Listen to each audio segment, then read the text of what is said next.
No caso das doenças autoimunes, elas revelam uma dinâmica diferente, mas igualmente impactante.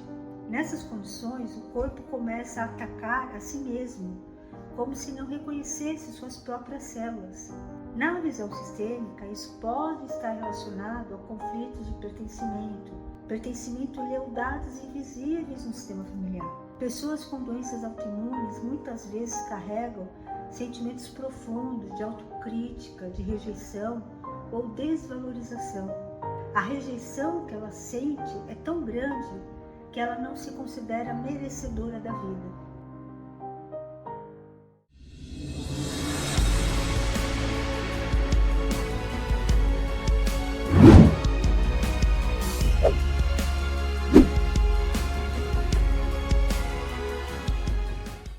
Olá, seja muito bem-vindo, muito bem-vinda a mais um vídeo do nosso canal. Meu nome é Helene Ben, sou psicanalista e consteladora sistêmica.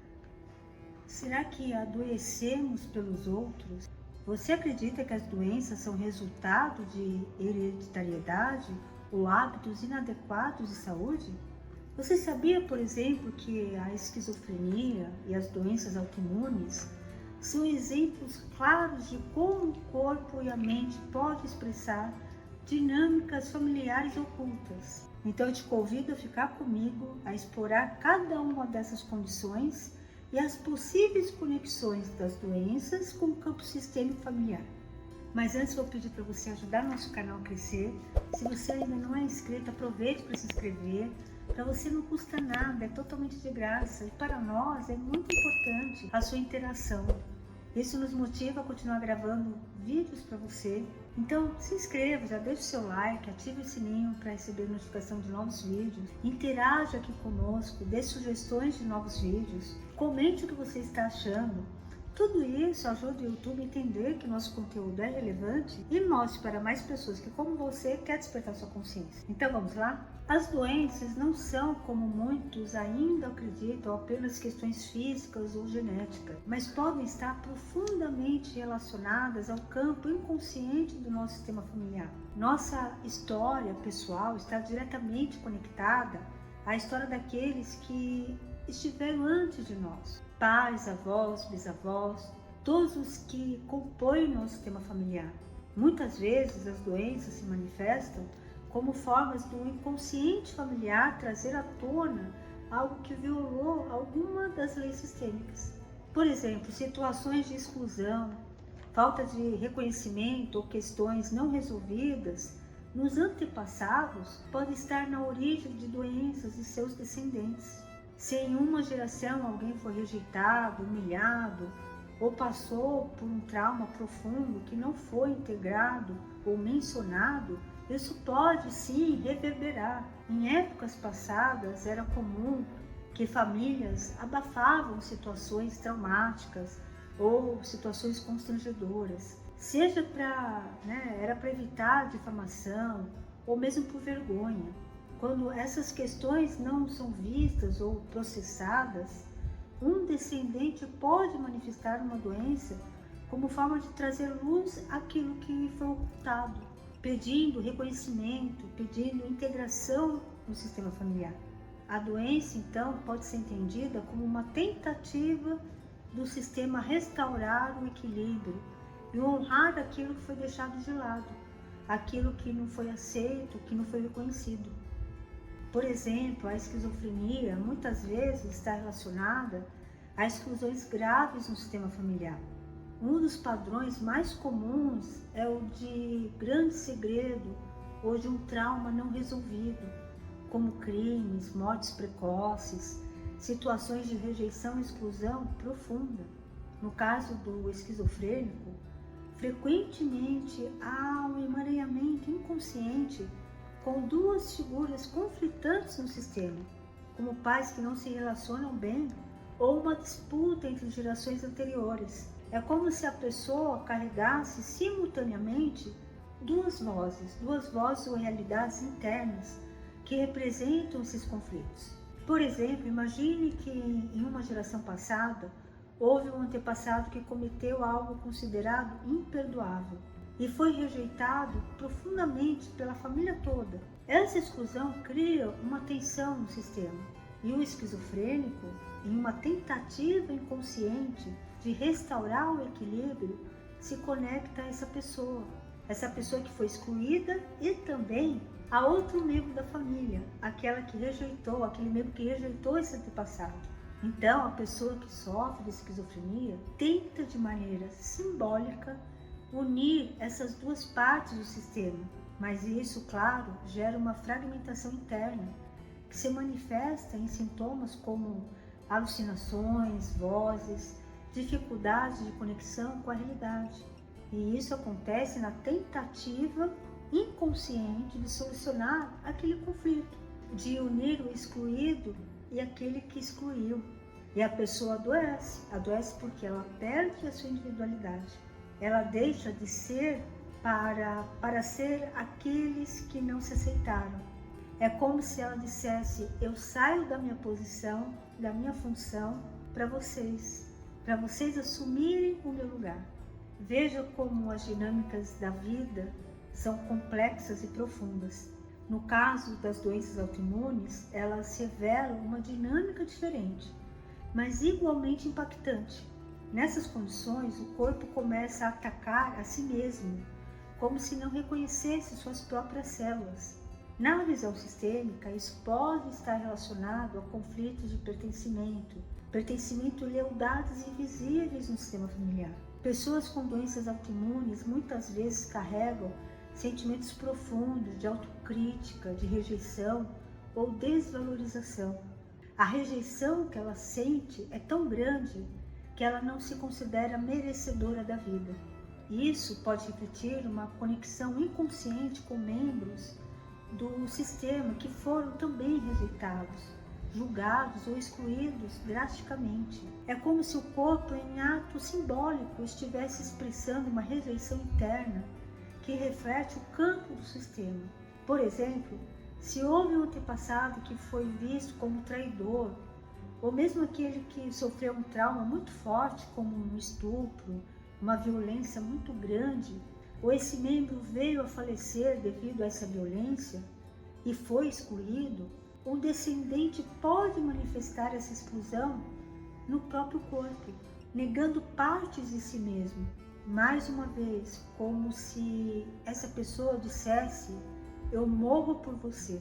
Uma outra dinâmica também possível para doenças autoimunes, veja que falei também possível. Esses exemplos que eu estou dando são apenas exemplos de situações que já vivi e que estão presentes em muitos casos constelados.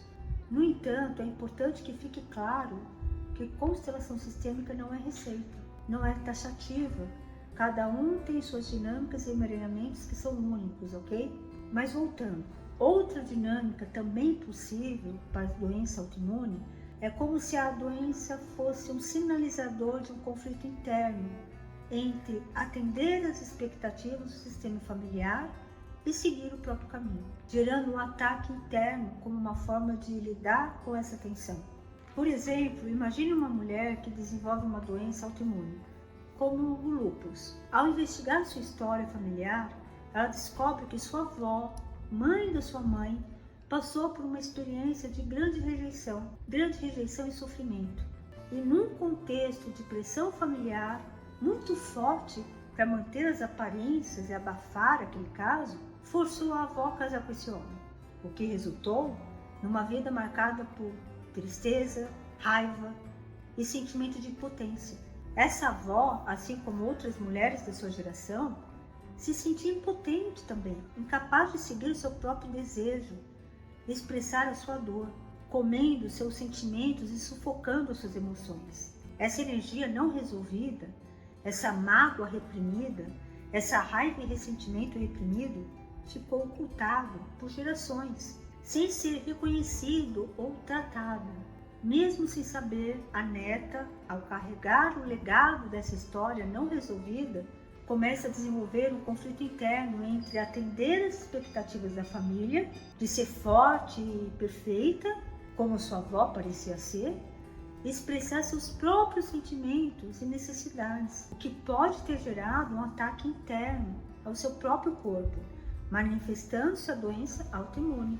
Nesse caso, a doença autoimune pode ser vista como uma manifestação do inconsciente familiar tentando chamar a atenção para uma dor e uma dinâmica não resolvida dos antepassados. A neta, ao tomar consciência dessa história e começar a honrar a memória da avó, reconhecendo o sofrimento não falado e libertando-se dessa carga, pode ela começar a aliviar a tensão interna e assim promover a sua cura.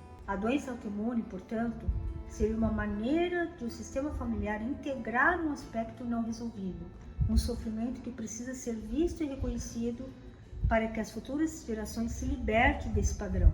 Então, perceber-se que a cura começa com o reconhecimento desse emaranhamento é fundamental. E para lidar com dinâmicas como essas, é essencial algumas recomendações que eu vou te passar agora.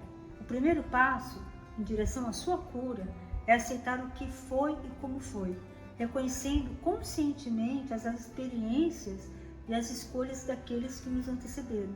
E essa aceitação é uma forma de honrar o passado sem resistir. A chave para isso é o não julgamento. É essencial reconhecer todos os membros do sistema familiar, independente das ações ou omissões deles, sem julgamentos ou condenações, e sem classificá-los como morais ou imorais. Cada um tem o seu lugar, e respeitar a hierarquia familiar é crucial para que cada um possa seguir seu próprio caminho na vida.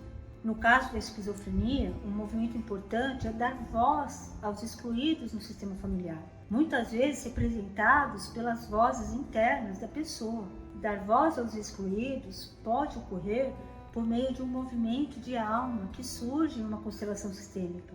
Esse movimento é profundamente curativo e transformador. Já para as doenças autoimunes, o processo envolve trabalhar a aceitação de si mesmo e o reconhecimento das lealdades invisíveis que podem estar em jogo. É preciso deixar com os antepassados aquilo que é dele, suas vidas, suas dores, seus desafios. Essas experiências pertencem a eles, não aos sucessores. A conexão entre saúde e sistema familiar é profunda e nos convida a olhar para além do físico e a enxergar o que não é aparente. Ao compreender e trabalhar as dinâmicas sistêmicas, criamos espaço para a cura em todos os níveis. É importante destacar que a visão sistêmica não substitui o tratamento médico convencional. Se os médicos e os tratamentos estão presentes nessa realidade, eles devem sim ser respeitados e utilizados quando necessário. As abordagens sistêmicas, assim como qualquer terapia integrativa, devem ser vistas como complementares. Se não fosse assim, eu estaria sendo contraditório ao afirmar que nada deve ser excluído. Ao não aceitar a intervenção dos médicos, estaria desrespeitando minha própria crença de que todas as abordagens devem ser consideradas. Enfim, o caminho para a cura muitas vezes passa pelo reconhecimento e aceitação de tudo e todos que fizeram parte da nossa história, sem julgamentos, sem rotular o que aconteceu como errado, ruim ou negativo. A conexão entre saúde e sistema familiar é profunda e nos convida a olhar para além do físico. Ao compreender e trabalhar dinâmicas sistêmicas, abrimos espaço para a cura em todos os níveis. Se você gostou desse conteúdo, se inscreva no nosso canal, ative o sininho para receber notificações de novos vídeos, deixe o seu like, aproveite, compartilhe esse vídeo para que o YouTube entenda que o nosso conteúdo é relevante e mostre para mais pessoas que, como você, quer despertar sua consciência. Gratidão por ter ficado comigo até o final desse vídeo e até o próximo.